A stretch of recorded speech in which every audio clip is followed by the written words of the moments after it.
Hello everyone, कशा सर्वांना good morning. आज होता आमचा इव्हेंटचा फायनल डे आणि आम्ही फायनल डेला लवकर निघालो. आणि हा आमचा हॉटेलचा आउटव्ह्यू OTM हॉटेल पोर्वरीम. आणि आज आम्हाला लवकर जायचं, सो आम्ही लवकर ब्रेकफास्ट करून आम्ही निघालो.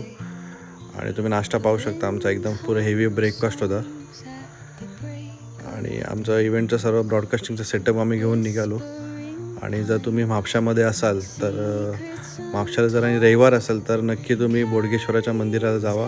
खूप मोठं असं देवस्थान आहे आणि गोवाचा राखणदार म्हणून त्याला ओळखलं जातं.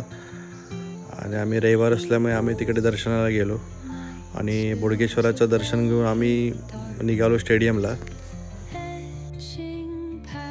फायनली आम्ही पेदेम इंडोर स्टेडियमला पोचलो, कारण की आजचा टास्क खूप मोठा होता. आम्हाला फायनल डे होता, सर्व जेवढे पार्टिसिपेट होते ते तिकडे पोचले, कारण की आज फायनल डे होता आणि मेडल्स डे होता.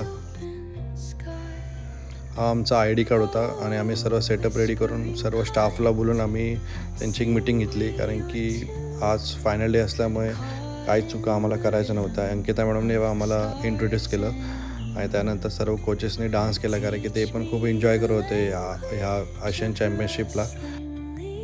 आशियन चॅम्पियनशिप असल्यामुळे कझाकिस्तान, हाँगकाँग, चायना, कोरिया या सर्व देशातून सर्व जेवढे पण स्पर्धक आले होते त्यांनी तिकडे भाग घेतला होता. आणि फायनल डे होता, क्वालिफाय डे होता. तुम्ही त्यांचे परफॉर्मन्स पाहू शकता. खूप ॲरोबॅटिक चॅम्पियनशिप असल्यामुळे खूप थ्रिलिंग्स आम्हाला परफॉर्मन्स पाहायला मिळाले.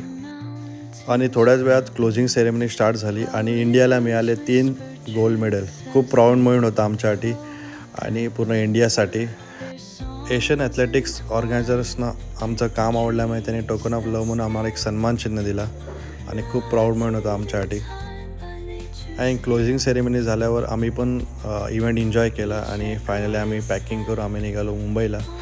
आणि कसा वाटला व्हिडिओ तर नक्की लाईक करा, शेअर करा आणि सबस्क्राईब करा.